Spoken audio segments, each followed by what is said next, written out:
जय गुरु जी। सभी संगत को प्यार भरा जय गुरु जी। गुरु जी महाराज के चरणों में प्रणाम, कोटि कोटि प्रणाम। संगत जी, 31 मई बहुत नज़दीक आ रहा है। बहुत दुख की बात है, जब हम गुरु जी महाराज के बारे में बातें करते हैं तो आंखें नम हो जाती है। तो आज आपको कोई सत्संग मैं शेयर नहीं कर रही हूँ। गुरु जी महाराज की महासमाधि दिवस के बारे में आपको सारी जानकारी देना चाहती हूँ, तो ज़्यादा से ज़्यादा इनको शेयर करें। बहुत सारी संगत होगी जिनको टाइमिंग के बारे में, बड़े मंदिर के बारे में, महासमाधि दिवस के बारे में नहीं पता होगा। तो आप सभी से रिक्वेस्ट है कि ज़्यादा से ज़्यादा संगत को जोड़ें और ज़्यादा से ज़्यादा शेयर करें इसको संगत जी, और चैनल को सब्सक्राइब भी करें। तो संगत जी, अभी देर न करते हुए आप सबके बीच में ये सारी जानकारी हम आपके साथ शेयर करेंगे। उससे पहले गुरु जी महाराज का मंत्र जाप करेंगे। ओम नमः शिवाय, शिव जी सदा सहाय। ओम नमः शिवाय, गुरु जी सदा सहाय। ओम नमः शिवाय, शिव जी सदा सहाय। ओम नमः शिवाय, गुरु जी सदा सहाय। जय गुरु जी। कि वो अस्थायी रूप छोड़कर अब स्थायी रूप में स्थित हैं और उन्होंने ऐसा क्यों निश्चय किया, क्यों ऐसा सोचा कि ऐसा करें वो, ये तो वही जान सकते हैं। लेकिन हम सब के लिए वो एक बहुत बड़ा आघात वाला दिन था। उस दिन थर्सडे का दिन था। संडे के बाद थर्सडे को संगत शुरू होती थी। एक अलग सी एक्साइटमेंट शुरू हो जाती थी कि आज गुरु जी के यहाँ जाएंगे, थोड़ा बहुत सेवा गुरु जी ने असाइन की थी वो करेंगे। तो मैं उस दिन रेडी होकर के ऑफिस जाने की तैयारी में था और मेरी आंटी रेडी होकर के मंदिर जाने की तैयारी में थी, बड़े मंदिर, क्योंकि वहां उनकी सेवा चल रही थी। तो करीब 8 सवा 8 बजे एक फ़ोन आता है हमारी एक प्यारी संगत की तरफ से, और वो ये मैसेज मुझे देते हैं कि आज संगत नहीं होगी, गुरुजी बहुत बीमार हैं। तो बड़े मंदिर सेवा के लिए जाने की ज़रूरत नहीं है, गुरुजी बहुत बीमार हैं। और आप समझ रहे हैं ना, बहुत बीमार हैं वो, मतलब आप उनके लिए प्रेयर कीजिए। और वो एम्स में हैं इस समय। तो मैं थोड़ा दंग रह गया जो जब उन्होंने बार-बार ये कहा, आप समझ रहे हैं ना, तो मुझे लगा कि वो जो कह रही हैं वो नहीं, उससे कुछ ज़्यादा कहना चाह रही हैं। और हम बहुत परेशान थे, द्रवित थे कि भई ये क्या ये जो जो जो हम समझ रहे हैं, क्या वो सत्य है? तो मैं, जैसे मैंने बताया कि मैं रेडी था करीब-करीब ऑफ़िस जाने के लिए, सो आई जस्ट गॉट रेडी। मैं वसंत कुंज में रहा करता था उस वक़्त। तो वहाँ से I picked up my vehicle और सीधे मैं एम्पायर स्टेट पहुँचा। एम्पायर स्टेट में कुछ सेवादार जो घर पे रहते थे एम्पायर स्टेट में, जैसे अम्मा जी हैं, छोटू जो ड्राइवर है, उनकी फैमिली, और कुछ पंजाब के और कुछ सेवादार थे। वो सब बैठे हुए और बड़े माथे पर हाथ रखे हुए, बहुत दुखी, कोई रो रहा है, कोई कुछ है। तो हम भी, मतलब मुझे उनको देख कर के आभास हो गया, और मैं पंजाब के जो संगत आए हुए थे, मास्टर जी थे शायद, मास्टरनी जी थे, उनका चेहरा देखकर मतलब मैं समझ गया कि कुछ अनहोनी तो हो चुकी है ऑलरेडी। लेकिन कोई प्रत्यक्ष रूप में कह नहीं रहा, क्योंकि वहाँ से एम से कोई ऑफिशियल न्यूज़ भी नहीं दे रहे। तो मुझे उचित समझा, मैंने वहीं से अपनी व्हीकल उठाया और एम्स के लिए रवाना हो गया। एम्स पहुंचा, गुरुजी की कृपा ऐसी रही कि जिस ब्लॉक में वो एडमिटेड थे, मैं वो रास्ते की सारी बाधाएं लांघता हुआ उस जगह पहुंच गया। और वहाँ जो नज़ारा देखा, तो वो गुरुजी उस आईसीयू रूम में थे। Doctors were still trying, doing something. संगत बहुत, सब लोग थे, विप्पी अंकल, सिंगला अंकल, और भी बहुत सारे, सुधा आंटी, सब, सबकी आंखें भरी हुई, सब परेशान, द्रवित कि भाई ये क्या हो गया।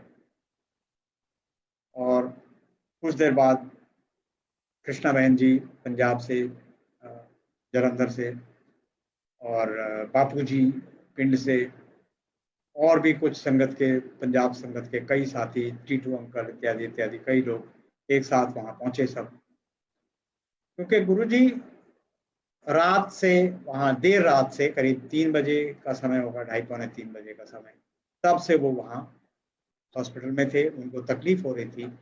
उन्होंने ब्रिगेडियर सैनी अंकल हैं, वो डॉक्टर थे, उनको भी कहा कोई इंजेक्शन लाने के लिए। उनको बहुत दर्द था, तकलीफ थी, और वो कुछ कह रहे थे कि मुझे कोई नींद का इंजेक्शन दे दो, कुछ दे दो। तो वो इस तरह की काफ़ी मतलब शारीरिक कष्ट उनको चल रहा था।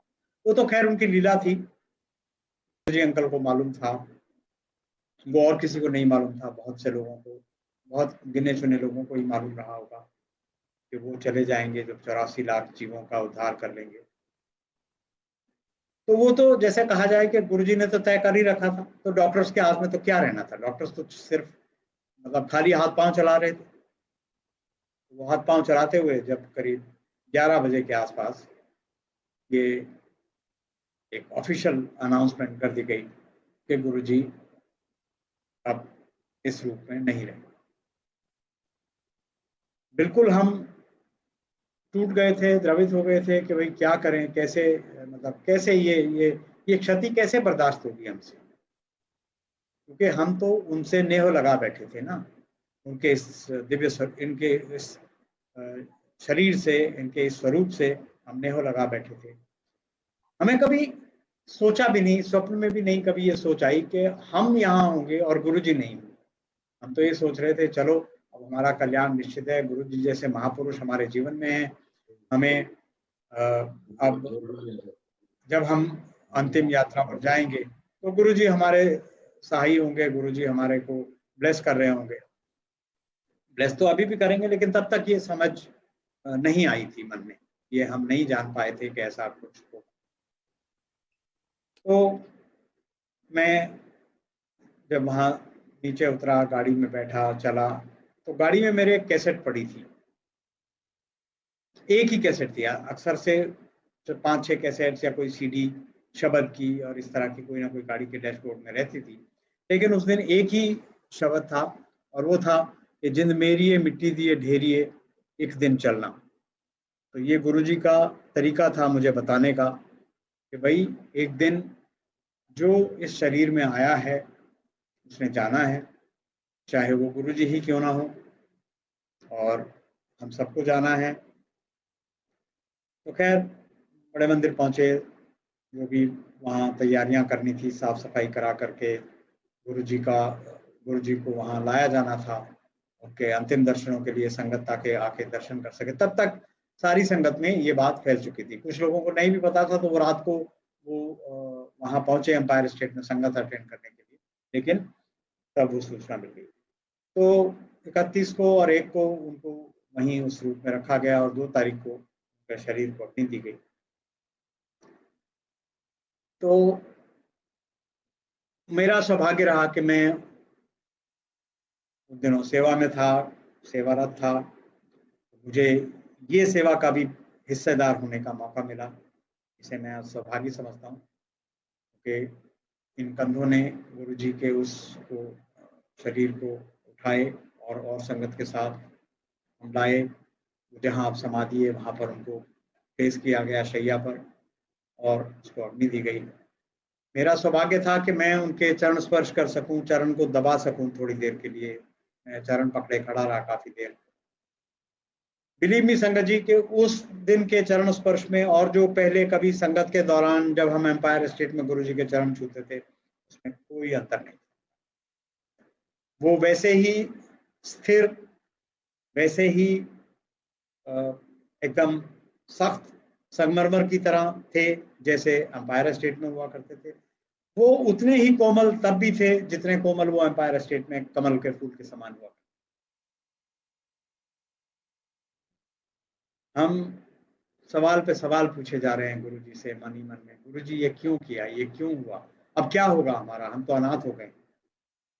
लेकिन गुरुजी ने जैसे जैसे समय बीतता रहा हमें ये पूरा संपूर्ण संरक्षण प्रदान किया, और हमें ये सांत्वना दी, हमें ये तसल्ली दी कि मैं कहीं नहीं हूँ, मेरा सिर्फ रूप बदला है और मैं आपके समक्ष हूँ। उस दिन थोड़ा बारिश भी हुई, और जब हम मंदिर में इधर उधर घूम रहे थे, गर्मी थी, हालांकि 31 मई का दिन, 3 जून का दिन बहुत गर्म था। हम इधर उधर जा आ रहे थे तो देख रहे थे जगह जगह हमें ओम के दर्शन होते थे। जहाँ मिट्टी में जहाँ समाधि है उसके आसपास हम देखते थे हमें ओम के दर्शन। हम इधर उधर कहीं भी जाते थे, कई जगह हमें ओम के दर्शन हुए। तो मुझे गुरुजी की वो बात कही हुई याद आती थी कि जब वो गुरुजी ने संगत में एक आंटी को मेरे सामने ही, मैं भी बैठा हुआ था वहाँ, तब कहा, जब आंटी ने पूछा गुरुजी आप कौन हो, बड़े प्यार से उन्होंने पूछा था, तो गुरुजी भी उसका उत्तर दिए बिना नहीं रहे और उन्होंने कहा आंटी मैं ओम है। तो नहीं समझ में आया, ओम ओम कैसे हो सकते हैं गुरुजी? गुरुजी तो मनुष्य रूप है, ओम कैसे कोई मनुष्य हो सकता है? फिर एक बार और संगत में हमने सुना गुरुजी कहते थे कि मैं जोत हूँ, जोत से आया हूँ, जोत में चला जाऊंगा। तब भी नहीं समझ में आती थी ये क्या, गुरुजी क्या कहना चाह रहे हैं। तो खैर संगत जी, जैसे जैसे कुछ समय बीतता रहा, गुरुजी ने हमें संभाला और ये कहा, ये समझाया कि जो शरीर, जो देहधारी मनुष्य इस जीवन पर, इस धरती पर आया है, उसने जाना है, कोई भी हो। हम वो पहले चले गए, वो तो अपनी इच्छा से चले गए। हमारा जब समय आएगा, जब हमें वो बुलाएंगे तो बुला लेंगे जिसको भी, किसी को। तो ये बात वो हमें अच्छे से समझा गए। अब मैं आता हूँ 27 मई का जो सत्संग, जो गुरुजी के प्रेजेंस में लास्ट संगत हमने अटेंड करी, वो भी बड़ा एक विचित्र दिन था। उस दिन गुरुजी बहुत रोष में थे। हाँ, सारा समय नहीं, सब कुछ ठीक से शुरू हुआ, सब कुछ ठीक से चलता रहा। अचानक वहां देखा गया कि कुछ नेता लोग आए हैं, पॉलिटिशियंस। गुरुजी उनको सामाजिक मान देते थे, आगे बैठ जाते थे, वो कभी चरण दबाते थे कुछ। तो उनमें से कोई एक सज्जन गुरुजी से बात कर रहे थे, उन्होंने कुछ गलत बात कह दी होगी गुरुजी से कि गुरुजी ये नहीं करो तो वो नहीं करो। तो गुरुजी बहुत रुष्ट हो गए, बहुत देर तक हमने उनको रुष्ट देखा और वो बार बार ये कह रहे थे कि तुम मेरे दरबार में आकर के इस तरह की बातें मत करा करो। जाहिर सी बात है, पॉलिटिशियन है तो क्या बात करेंगे, यही करेंगे कि गुरुजी सारी जो ब्लेसिंग्स है आप मुझे दो, औरों को ना दो, फलाने को ना दो, उसको दो तो उसको ना दो। तो यही सब बातें चल रही होंगी, हमें नहीं पता क्या कहा, लेकिन गुरुजी बहुत रुष्ट हुए और वो डांट रहे थे उनको कि तुम मेरे दरबार में आकर के इस तरह की अनाप शनाप मत बातें करा करो। मैं यहाँ जगत का कल्याण करने आया हूँ, मैं सबका कल्याण करूंगा, मेरे दरबार में अगर डाकू भी आएगा तो वो भी कल्याण करा के जाएगा। ऐसे कड़े शब्दों में उन्होंने उनको समझाया और फिर वो बार बार कुछ और बात बोले जा रहे थे और बीच बीच में कहते थे कि सामान 100 बरस का पलकी खबर। ये शब्द, ये फ्रेज उन्होंने उस 27 मई की संगत में कई बार यूज किया कि सामान 100 बरस का पलकी। तो खैर लंगर हुआ, सब शांत हो गए, गुरुजी भी सिंहासन में बैठे रहे, लंगर करके लोग विदा लेते गए, हम वहां बैठे रहे कुछ समय और गुरुजी की कृपा रही कि उन्होंने इजाजत दी अपने वहां बैठने की।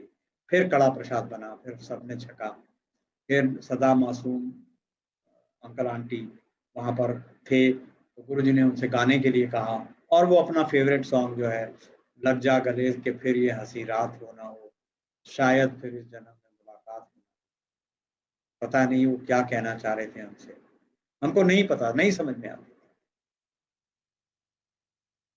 मेरे को संडे को मेरी एक ड्यूटी गुरुजी ने असाइन की थी कि संडे की रात को मुझे बड़े मंदिर आना होता था, वहाँ एम्पायर स्टेट से विदा लेकर के, और फिर उसके बाद मैं कुछ सेवा करके फिर घर जाता था। ये मेरा नियम था पिछले कुछ महीनों से। और गुरुजी ने एक अपना नियम बनाया हुआ था कि संडे को जब मैं माथा टेकूं तब मुझे बोले बड़े मंदिर जाना है, तय करके फिर कर जाना है।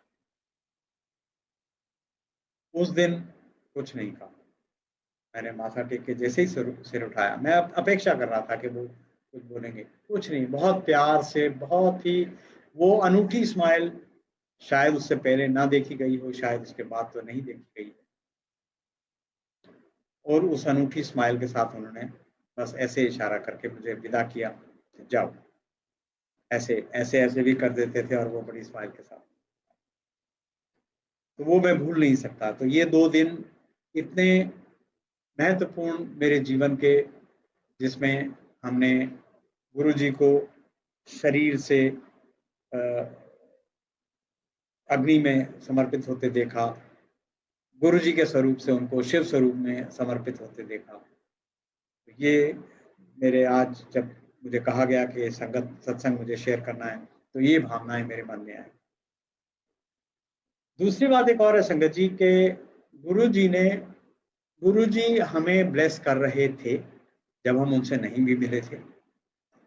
जब मिले हैं, चाहे हम उनके इस स्वरूप में दर्शन कर पाए हैं, या कोई भी संगत जो नहीं भी दर्शन कर पाई है, जो उनके स्वरूप से बात करती है, जैसा शास्त्री अंकल ने अभी बताया कि गुरुजी खुद कह गए थे कि मेरे स्वरूप से बात करा करो, मैं बात करूंगा।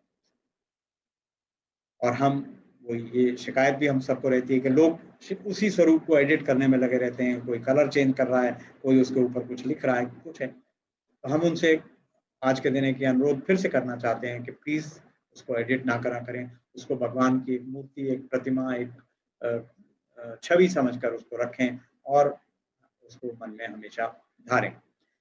तो मैं यही कहना चाहता हूँ संगत जी कि गुरुजी हमारे पास, हम जब से नहीं जुड़े उनके साथ तब से हैं, और जब से जुड़े हैं तब से तो हैं ही हैं, और अब जब इस शरीर रूप में नहीं है तो दिव्य स्वरूप में वो हमारे साथ हैं, हमारा संरक्षण कर रहे हैं। जो कुछ हो रहा है वो गुरुजी ने प्रिडिक्ट किया हुआ है। गुरुजी,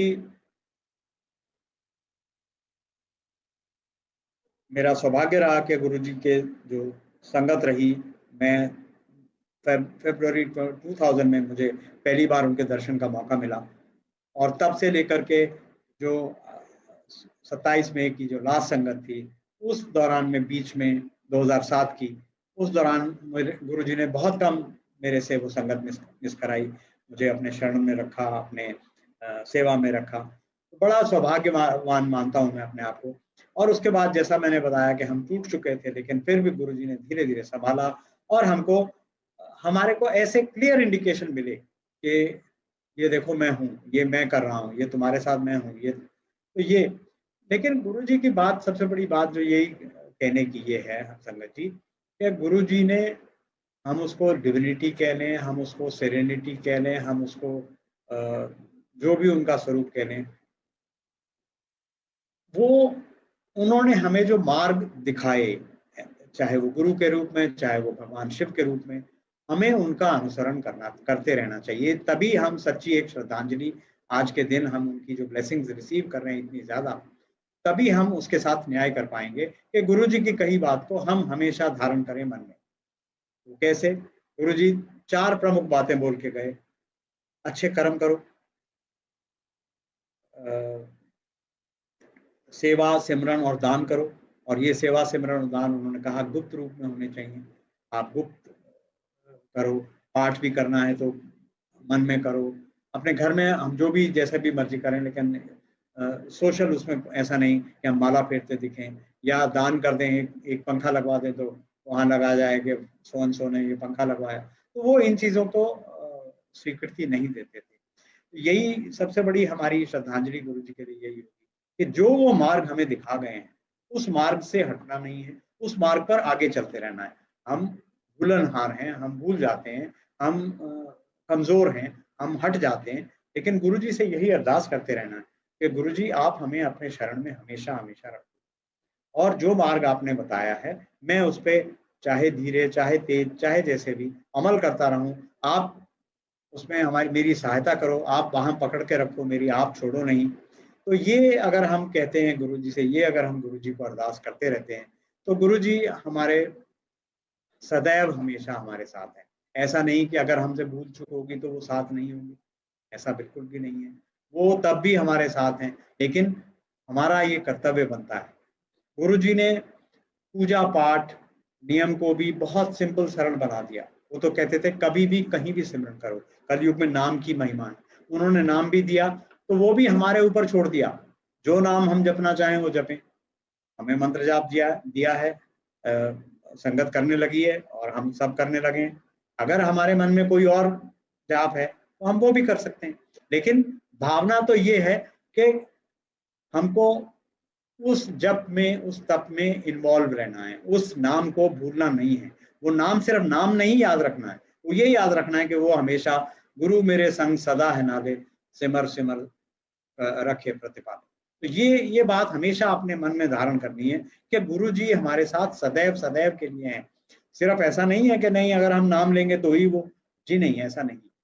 और इतना सरल कर दिया कि देखिए, आप घर में चाय पीते हैं तो वो चाय प्रसाद बन जाती है, आप जल को जल प्रसाद बना दिया।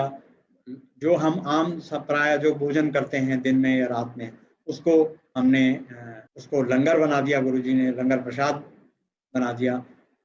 तो हम बहुत ही सरल तरीके हमारे समक्ष प्रस्तुत किए। जी ने तो हमारे लिए सब कुछ थाली में परोस के दे दिया जिसे कहते हैं, और थाली में क्या परोसा? लंगर। हम लंगर को छकें, हमारे रोग कष्ट मानसिक तनाव क्या क्या दूर हो जाते हैं, हमारे क्या क्या बिगड़े हुए काम बन जाते हैं।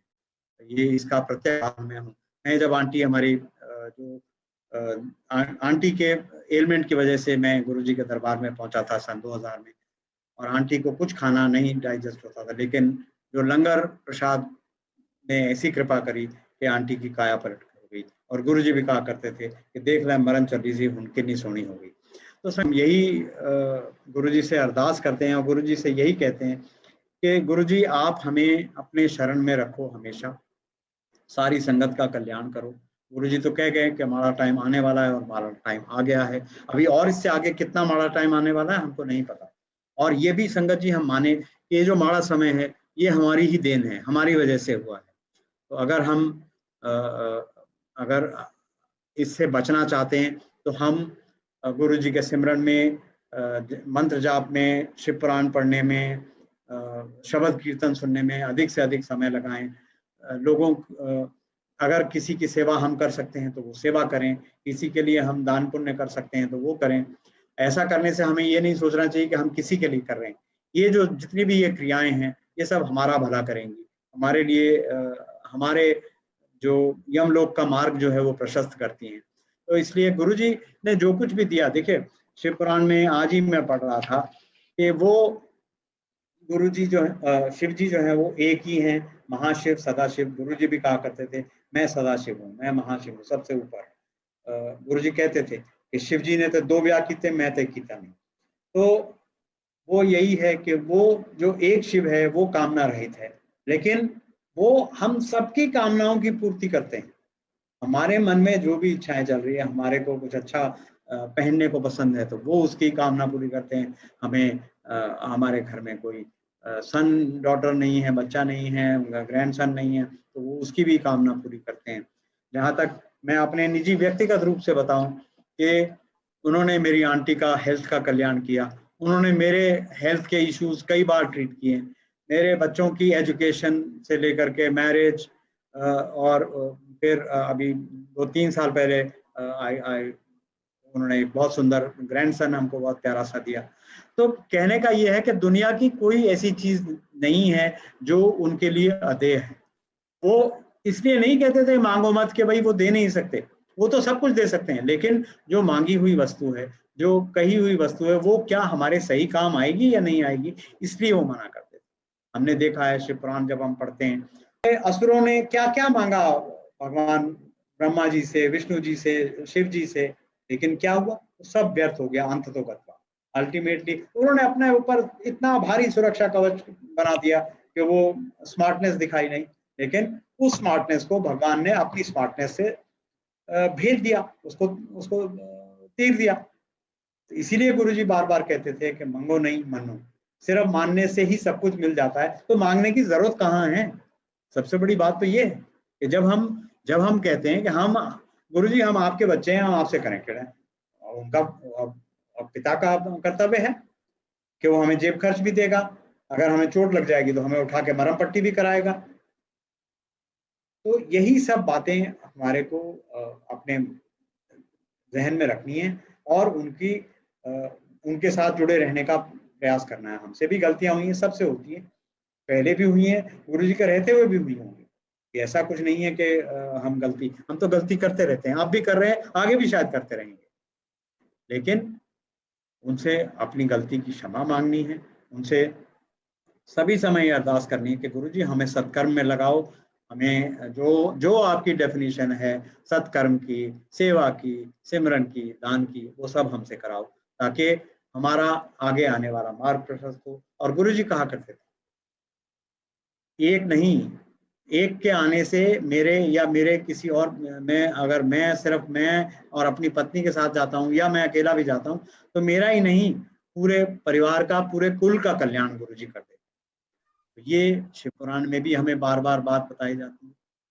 तो संगत जी, मैं बहुत ज़्यादा अब समय ना लेते हुए बस इसी पे विराम दूंगा कि हम उनसे हमेशा अरदास में रहें, हम उनसे भिक्षा मांगते रहें इस बात की कि गुरु जी आपने जो हमें पाठ पढ़ाए हैं, गुरु के रूप में वो आए।